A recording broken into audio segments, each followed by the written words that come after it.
Broads Media.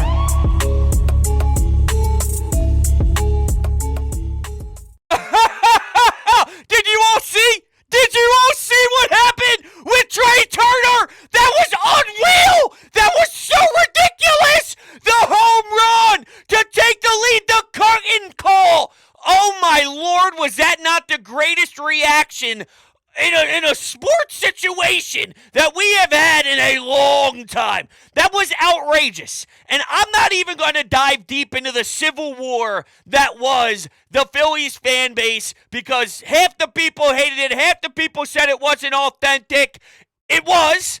And all that matters is Trea Turner bottled it and used it the way he needed to become Trea Turner. Seriously, I really, and I'm not being an asshole here, I'm just being 100 with you, I don't give a damn how you feel about this message as a fan base. I don't care if you think that we're using national media attention wanting to change the narrative. It's irrelevant. All that matters is whatever happened. And yes, in my eyes, I see a cause and an effect. I think that there was so much value in giving Trea Turner that time to remind him why we are the best, why we love you. It's just that simple. We don't have to overcomplicate anything. And for all the ones that think, well, it's sort of ironic because you're booing Aaron Nola in Game 1 when he sucks, and we'll get there. And you're also freaking out at Kyle Schwarber. Wait till I get to the Anytime Hotline text board. There's something that we have to go over in regards to Kyle Schwarber. Ooh, it seems so hypocritical. Here's the difference, all right? There's a such thing about timing. And you read the room. When we are aggravated and we're bothered and you're not giving us good enough baseball, like majority of the season for Trea, you're going to have it. You will hear us as you're walking back to the dugout after another 0-2 swing and miss in the dirt. It's bases loaded. Can the Phillies steal one? Can the Phillies finally answer the bell? They need a response. Trea Turner strikes out swinging at cheese. That's almost touching his chin. Innings over. Phillies only score 1, but they should have scored 6. That Trea Turner, he got the response that he deserved at the time from March on. When it hits the lower levels, or when it hits the lowest points in your career, it's not time for that. Tyrone used this as the example. And I'm pretty upset that we didn't get a chance to work when that was the hot topic together, because it would have been super fun to go back and forth, because I was heavily rooting for Trea to get the support. Now, Ty said it's like a kid, a student, your son, your daughter, getting a C or a D plus. Really, I guess it's more like an F if I'm being honest. Getting an F, and you rewarding that child with candy. Or here's a cake. I know you haven't been doing what I asked. I know you haven't been doing what I needed you to do. But anyway, you'll get a free pass and I'll get you a Hershey bar. Here would be my counter to that, though. The difference in this is your son, your daughter, is giving everything they have. They're trying as hard as possible. They're studying 3 hours a night before they go to bed, and that's after in the morning they put 4 hours together and tried to gain that knowledge and remember that information. And then when the test comes, they're struggling. But it's not for a lack of effort. It's not for a lack of preparation. It's not for a lack of putting in the time. Your son or your daughter is in a heavy funk school-wise, but they're doing everything in their power to succeed. That's where I see the difference. And yeah, I know, Aaron Nola tries. The ball just gets crushed and goes over the fence way too many times. And Schwarber, when he strikes out and he goes for a 0 for 16 stretch, 0 for 17 stretch, it just continued to bleed until, I don't know, the threat that he is nukes a bomb. Castellanos woke up too? Oh man, Casty with the one hand on his bat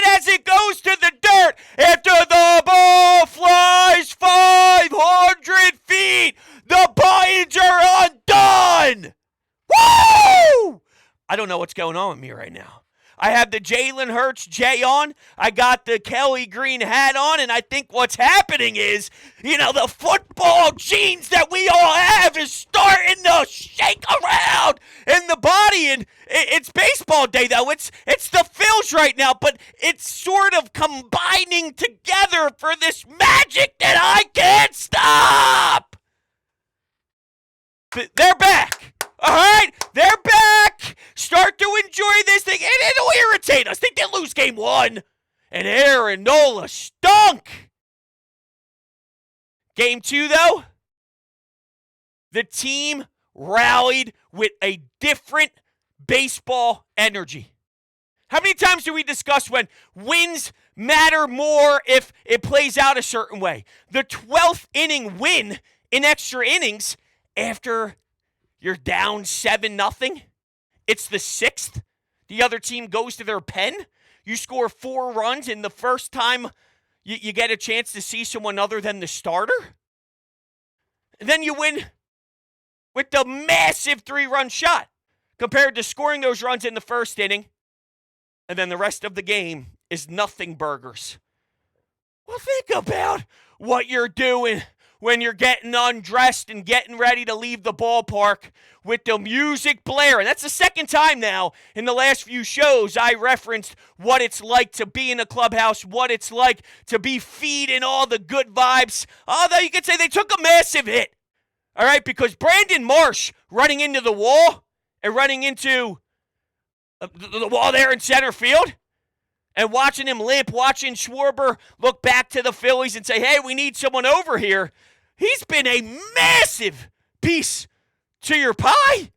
And I know Rojas has been pleasantly surprising me. I didn't know if he would have some of the hits that he's had. Massive doubles, knocking in a run. And he's a pure center fielder. I love Marsh, all right, and he can play center field for you. But Rojas takes control differently.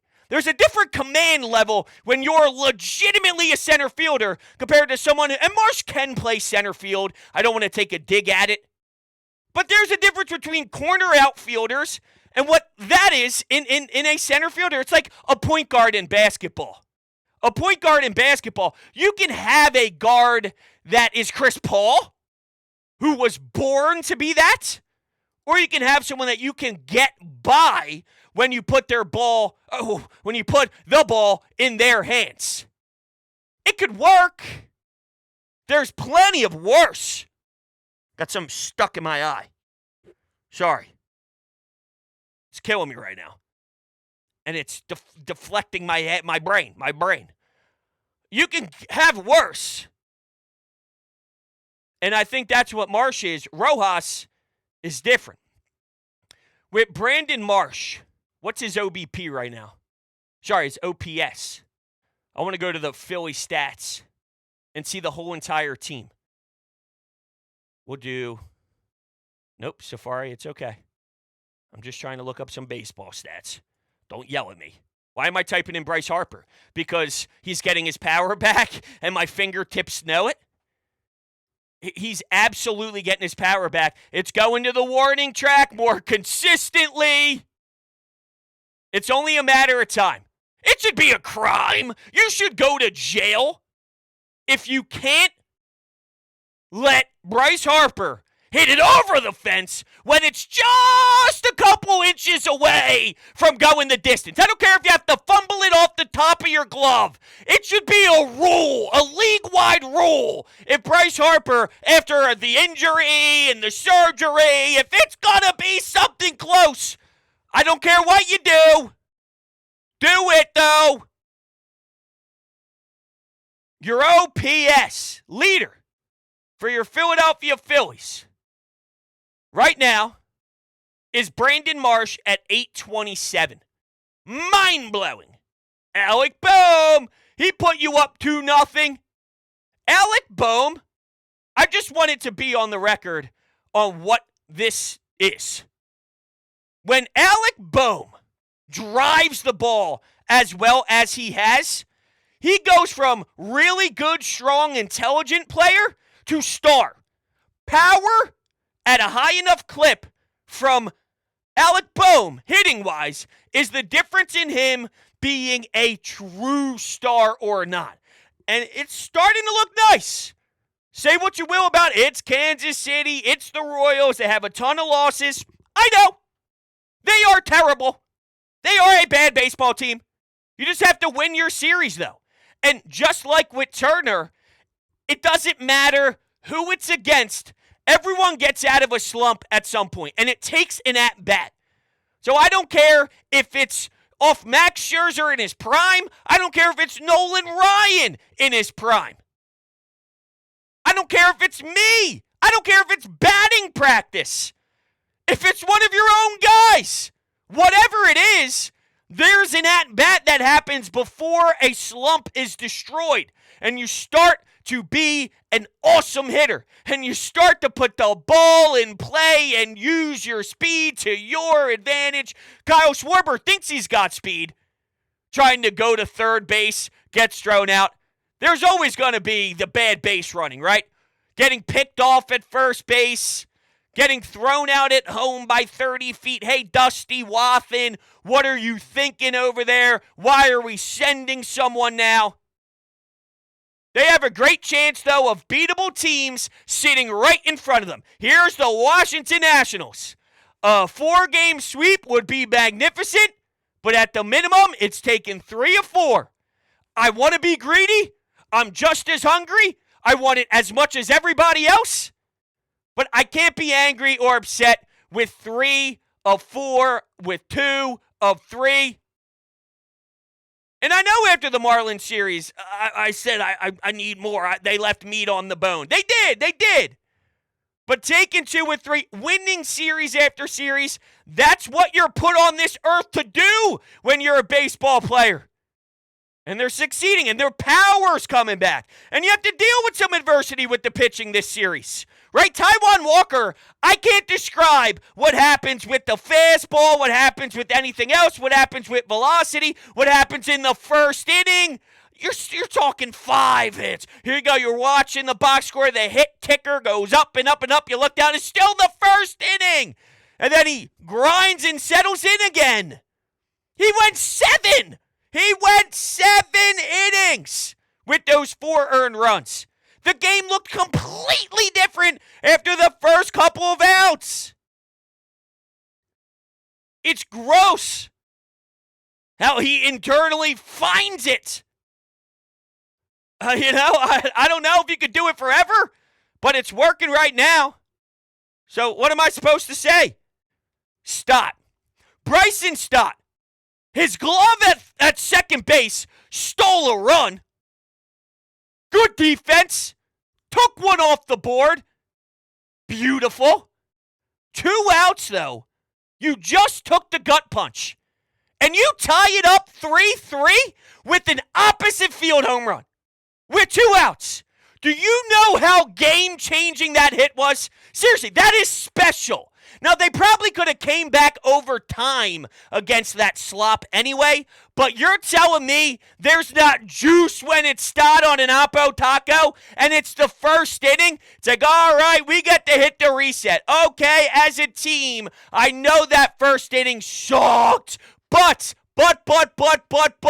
Stotty got us back into it. He got it right back to basically 0-0. Let's go, fellas. Let's lock in. Outstanding work by the youngster. And I forgot how toxic and how broken down Phillies Twitter has been over the last 2 days. So I should have read the room. Speaking of reading the room, maybe I don't know how to do that properly. I tweet 5 is greater than 26 with the question mark. Crack is a hell of a drug. Broads, what the hell are you doing? Fellas. Sarcasm. It's a joke. Doesn't need to be that serious. Bryson Stott saves a run. I go on Twitter and type the words, Bryson Stott is better than Chase Utley. You don't know that it's just garbage. It's just garbage. That's all. That's what that is. It's garbage. I got a piece of hair that keeps flying into my eye over here, and I don't know if you guys can see it. Probably not. It's super thin, but there you go. I may have gotten it. I've been struggling for the last 13 minutes, but didn't want to kill any of what I was doing. You know what I mean? So ultimately, another series where the main takeaway is Trea Turner. It's just a complete 180. The last time we spoke, it wasn't really about what they did in the series. It's we have a Trea Turner problem. Now, I was seriously sitting there when they were down on Sunday and when Taijuan Walker does start to get shelled. And when Trea Turner pops off the way that he does, even though it would kill me and I would be pissed, trust me, and I'd let you know, but on the broad scale, right? Because the broad scale isn't the same as every scale out there. We all have our personal versions of it. It would be a lower number than maybe anticipated when losing a series to a disaster Kansas City team. But if Trea Turner was becoming Trea Turner, that's a bigger story and a more important thing. I would sacrifice a series that you lose that you probably shouldn't for a Trea to be a demon. For pitchers to be afraid of him. For a double to clear the bases. In a heartbeat. And I think everyone's starting to click now. Nick, hello.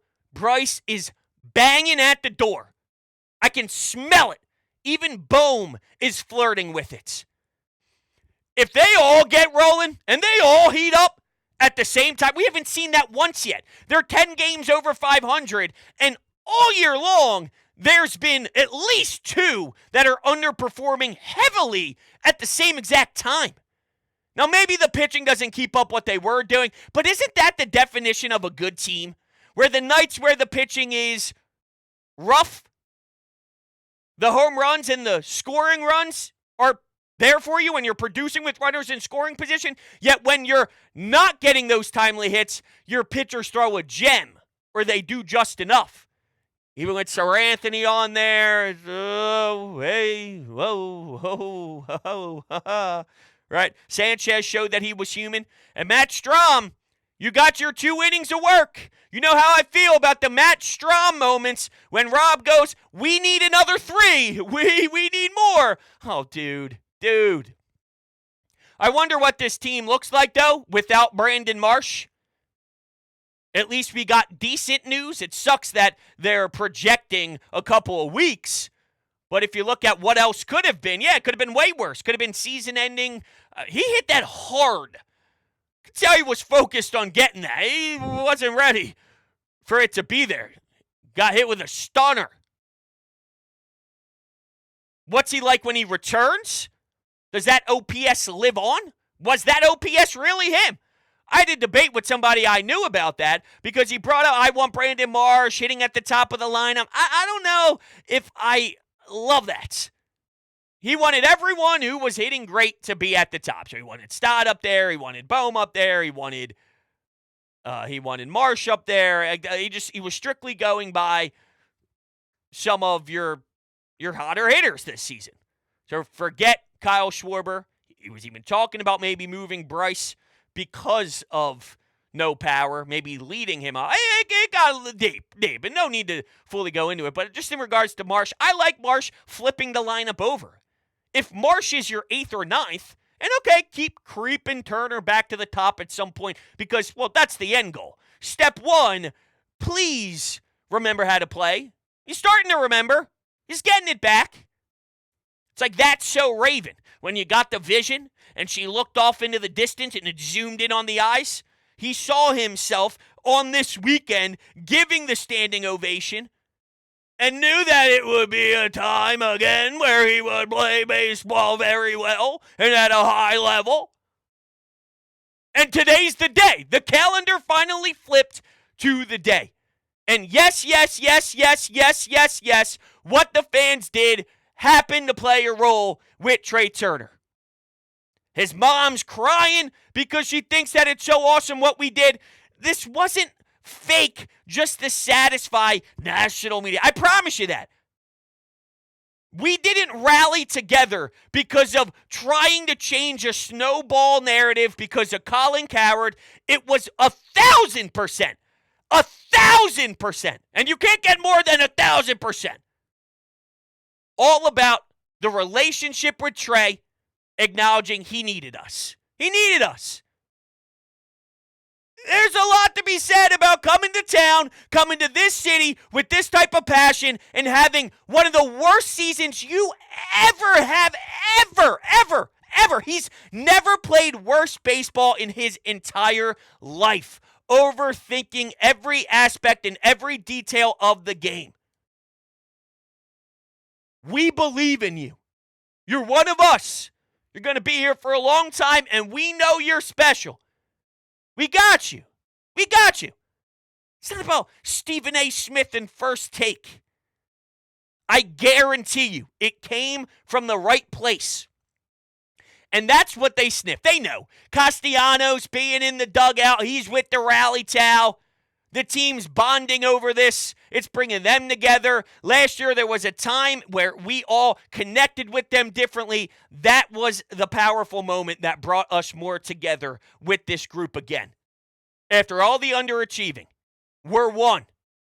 Let's ride. Let's ride. What am I, Russell Wilson? How about Bryce, though, on his post-game interview, throws out he wishes he played in this city his whole career. It's unreal, man. It's unreal. All right, anytime hotline. We'll start with the text board. This is from Jonah. Hey, bros, it's Jonah. I really like the way Taiwan settled in after the first inning. I was getting concerned, especially when it got to 3-0. After the second, I really liked the way he found his form and was flawless for the next handful of innings. Hitting the game is exactly what we expected from them before the year started. This was really good to see. We'll love to see them keep it up. And Trea Turner with a really good comeback weekend, and the ovation was everything. It really seemed to get him back on track. Hopefully for the rest of the year. Last thing is, Stott. This dude is so good, both offensively and defensively. He is a joy to watch in the batter's box. He is going to be a star for a long time, and I'm not trading him for anyone. Love all the content. Keep it up. Thank you, Jonah. They're not moving on from him. I promise you that. They see what you see. They see what we all see, and this guy's a gamer. This guy could be one of the best second basemen in the MLB at a given time. Like I'm saying, when you think about the best second baseman in baseball, people will say Bryson Stott. I think he could be that. He could be in the top 3. He could be debatable with some of the best. That's his ceiling. Opposite field, 3-run shot with 2 outs. As soon as you lose 3-0, or as soon as you let the other team break free in a rubber match. It's the rubber match. Make it make sense. I can all the time, though, unfortunately. Like this texter who did not leave a name. All right, on Wednesday, there's a bit of a timeline for this person. On Wednesday, bros, I wish we could designate Turner to the Iron Pigs. He sucks. I did not respond. Wednesday night, 8 minutes later, move Turner to the 9th spot. Few minutes after that, who's worse right now, Schwarber or Turner? Okay, now let's fast forward 2 days. So that was all in one night.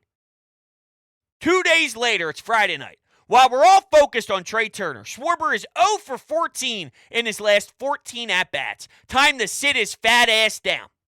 The following night, please, bros, don't be sticking up for that fat ass Schwarber. He blows. He needs to sit, period. Well, I see this today as I'm getting ready to record. And I said, I'll be sticking up for him, all right. Seriously, you listen to the show, you know exactly where I stand on the 3-hit effort of Kyle Schwarber, of the home run by Kyle Schwarber. He's already right around 30 home runs. Think about how much time there is to go, all right? And he said, let's see what he does in this Nat series. I go, dude, I have enough of a sample size to know his greatness speaks for himself. I don't care if he gets 8 home runs in the series against Washington. If he hits 12, that won't swing me. I know what Kyle Schwarber is. If you've been watching him play for his career, it's already described for you. No series against the Nats is going to change the 10 billion at-bats he's already had in the majors.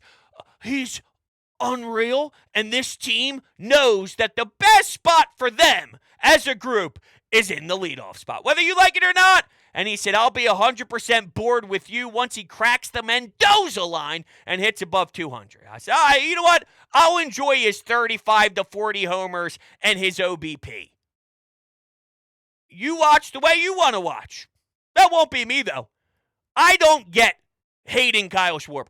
At all. At all. I don't get it at all. Someone please try to explain it to me. All right, now let's take some calls. We'll go to the calls. Rhodes, man, look, we shouldn't even be struggling against a team this bad. That being said, I feel like this was a great win. Like, just a great team win. It just felt good. Everything about it felt good. The team felt good. The stadium felt alive. CBP, I mean, it was great. And look, the Trea Turner thing, hey, everybody's got their opinions on the ovation and whatever. But that being said, I kind of love it. Like, I love the city coming around and showing everybody that we love our team, we love our players, and fuck everybody that keeps coming in and saying, oh, the Philly fans, oh, they're so mean, they're so bad, they're so blah, blah, blah. So it's old shit, man. Like, we love our people, and everybody seemed to feel like this guy needed to pick up, and it came together and did it. And look, does it continue? We'll see. But for tonight, I loved it. That's what it was about. That's what it was about. Everyone in the city, in the circle, in the fan base, we got you, Trey.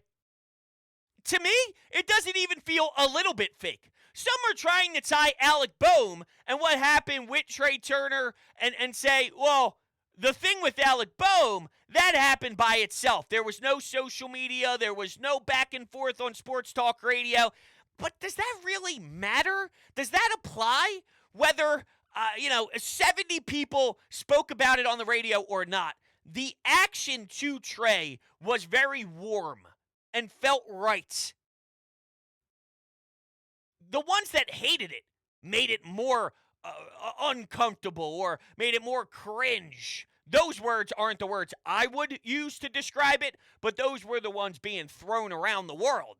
It's cringe. It makes us look bad. Toughen up. You're overthinking this. Put yourself in a real life situation. You and your best friend. Imagine your best friend right now. We all have one. Your best friend is dealing with a crazy breakup, heartbroken, very upset, going through a difficult time. They lost their job, and they have to take care of their dog, and they're pay for their apartment, and they're going through it, and they're trying the best they can, but they're overwhelmed, and it's hard to respond. You're down. What would you do? Wouldn't you call them, show support? Reach out, go out to dinner, pick up the tab, go watch a movie with them, go to their house, watch a movie, take their head out of it a little bit, just show that you guys are best friends and show that you guys will do whatever it takes to help each other out when it gets thick and when it gets dirty and it needs real help. I'm here for you. That's what we just did. That's literally what we did. And you're making it something different than what it is. And for some reason, that's not settling. I don't know. Bro, this is a great win by the Phils. But I think we need to consider that, there are still many glaring flaws. And there are questions of, will they work that out, in the stretch of this regular season? Will they kind of work on it before the off season? It remains to be seen, but there are clearly flaws they need to work out offensively, defensively. There are holes in this lineup. This is a great win today, but, we'll see how it goes down the stretch. Oh, there's definitely flaws. I'm a little surprised by the tone of that call. I don't feel like ripping the flaws is what to do after we just saw this weekend. Okay, let's say as they are constructed, the perfect way they can all play would be power in the lineup and bad defense with, I'd say, solid pitching. So you get solid, let's say you get a quality start, you get 6-2 or 6-3 earned runs. At the worst, you get 6-3 earned runs. You get some poor defense, so maybe there's an unearned run in there. So you give up a total of 4, but you're scoring 7. Nick Castellanos and Bryce Harper both hit homers. Or Kyle Schwarber and Nick Castellanos drive in a combined 6 runs. Alec Boehm gets on base. Bryson Stott also produces. Within their current mold, there's flaws with the best version of all of these guys. So yeah, no doubt, nothing that could have been done in this series against Kansas City would ever make me think that they are not a flawed team. And even the best teams in the league have bad things about who they are. It's about exposing that portion of the roster when the playoffs come around. Ronald Acuna Jr. being lazy, not giving it 100%. What happened in the postseason? That's part of Ronald Acuna Jr. It bit them. That stuff happens. But yeah, this team is very, very, very, very, very flawed. But they win 2 or 3 again. Keep chugging. Keep chugging. Bros, we have to get rid of this fucking bum Nola. Ah! I can't take it anymore. Do not fucking sign this guy. Send him in a fucking box to fucking Peru. I don't give a fuck. He cannot start anymore. Please give the start to Ovation. He is our fucking savior. Oh, my. Yeah, I guess I let Aaron Nola off the hook. I'm sorry. Trea Turner is what pops. There's a flaw, though. Aaron Nola, I'm a little stunned and baffled. We're sending him to Peru. He stunk, though. I'm convinced all of us can hit home runs off him. That's right. He is terrible. I don't know what to tell you. I'm sure there's going to be a time where it falls on a night where Trea Turner and the fan base don't show this level of love to one another, and Aaron Nola's effort will be more of the focus. He's a problem. I guess we ended last show by saying Trea Turner is a problem, and look what we got. So, all right, Aaron Nola's a problem. Maybe that means he goes 9 scoreless. We get a complete game shutty. Some of these teams he's going up against blow. Kansas City blows. The Pirates blow. He's lost upstairs. All